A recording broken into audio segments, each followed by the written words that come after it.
Je m'interroge ce jour sur la question de l'occupation temporaire de la voie publique au Cameroun. Qui est qui dans cette affaire? Qui fait quoi? Quand et comment? Telle est la question qu'on a appelée à se poser. Quelles sont les parties de route? Sont-elles respectées dans ce pays? Point d'interrogation. Comment comprendre que dans ce pays, la route ait perdu toute sa valeur? Désormais, on occupe littéralement les trottoirs et tout va bien.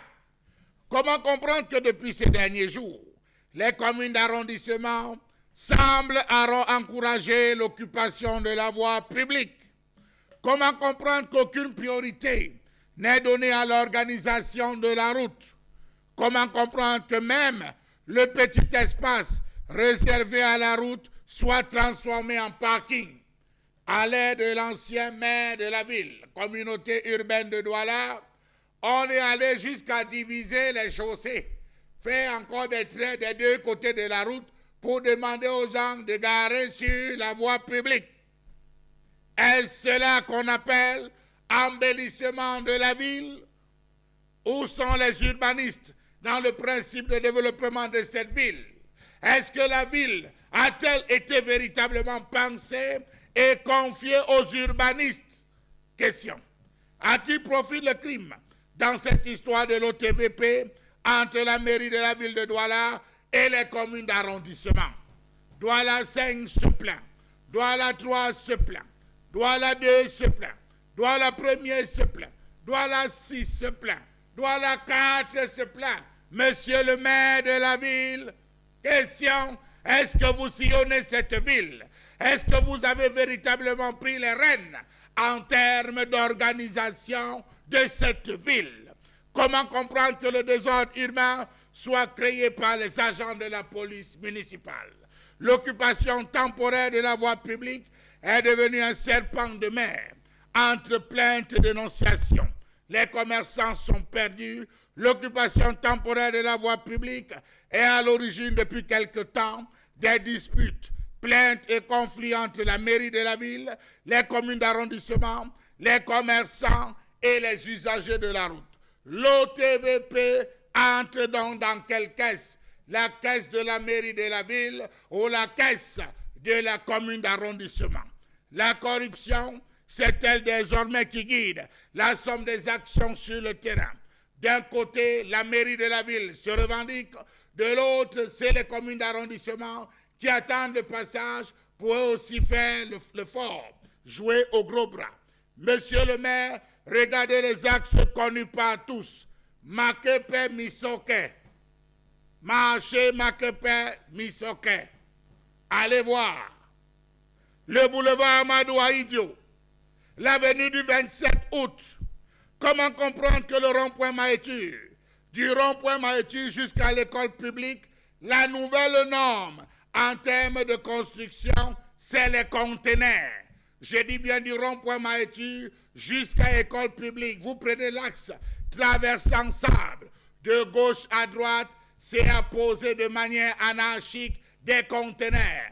Petit espace, conteneurs. On aménage, conteneurs. Petit carrefour, conteneurs. Jusqu'à école publique, c'est devenu la fierté désormais des Camerounais. Vraiment, regardez l'état de la chaussée partant de la douche pour ancien Dalip. Comment comprendre cet engorgement du trottoir orchestré par les Chinois qui pratiquent le gros et le détail partant de douche jusqu'à Dalip? Allez voir de ce côté. Allez-y voir comment les trottoirs sont occupés par les Chinois, grossistes et détaillants. On prend dedans, on vend dehors. On prend à côté, on vend dehors. On laisse le dehors, on vend sur le trottoir. On laisse le trottoir, on vend sur la chaussée, monsieur le maire de la ville. Allez en Bopi, marchez Bopi, OTVP. Allez voir devant la brigade, le camp des gendarmeries. On laisse le marché, on va en route. On laisse le marché, On prend les boutiques à l'intérieur, on vend sur le trottoir. On laisse le trottoir, on vient vendre sur la chaussée. C'est aux bensikines et aux voitures d'esquiver. Pourquoi la police municipale, dans l'opération libérée, ne va-t-elle pas libérer là-bas? Question. Monsieur le maire de la ville, le désordre urbain rend la ville de Douala moche, très moche. Et ce n'est pas tout. La ville est parsemée de ces personnes qui passent le temps à organiser le désordre urbain.